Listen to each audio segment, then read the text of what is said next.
تو برو بجا همین باید همین تو من بخته میبرم من چیزی گناه کردم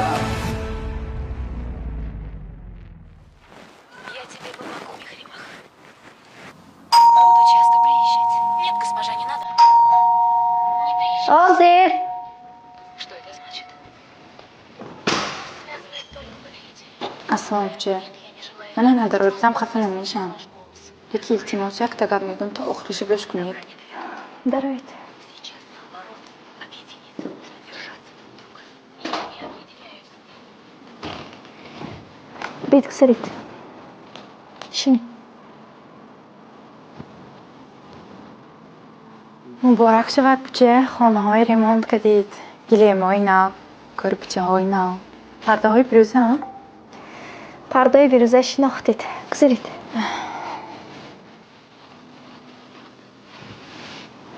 یادتون بمی روزی شما و اتولد خانه جواب میشده که خانه تون پرده هاش امگیزین ویروزه گفتگی بدیم پر نو که دیگه بدم خودم یادمانده بچه همش یادمانده شما من به خوبان کدی بچه چقه نغزی کدی که شما من باشم غیر از سخرستان یگان کار کدی که نی کر شدگی من بچه جان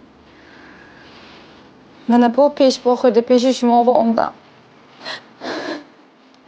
سرور 20 روز باز خونه من اومدم من یه موی پات هفته برفتم چه دیلم واخ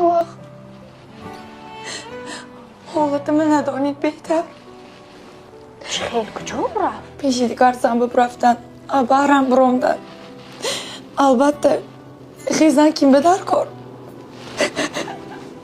رخشان خان منو گوش کنید کلینی ما شما ما دیگر زنه کلین حساب نمیکنیم نامحقوق کده است 3 تا دخترش شاید کجا میره شما حاضر خانه‌تون بروید یا همینجا و یگان ولیریان کمی یگان دوری عصبتون آروم میکه دیگه خورید و دم گیرید من با نغز که قطعش کام میزنم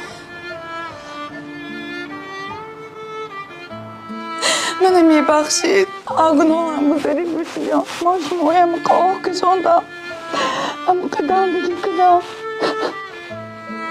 من بس شما یک عمر شرمنده